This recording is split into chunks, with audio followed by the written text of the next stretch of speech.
এটা হলো ওয়েস্টিন হোটেল, যেটা ভালো করে দেখানো যাচ্ছে না। ওয়েস্টিনটা এখন দেখা যাচ্ছে।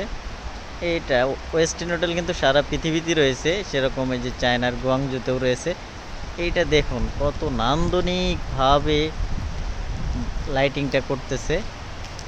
ওই উপরেও ওয়েস্টিং আপনার, এবং নান্দনিকভাবে পুরো বিল্ডিংটাকে তারা লাইটিং করতেছে, যেটা বাস্তবে যখন দেখছি সেটা খুবই সুন্দর লাগছে। আপনাদের এই সন্ধ্যাবেলার ভিডিও থাকায় একটু কমভাবে দেখতে পাবেন, তবু এটা নান্দনিক আর সৌন্দর্যমণ্ডিত। এই পুরোটাই ওয়েস্টিন হোটেল। এটা একটা 5 স্টার, 100% 5 স্টার হোটেল, এবং রিয়েল 5 স্টার।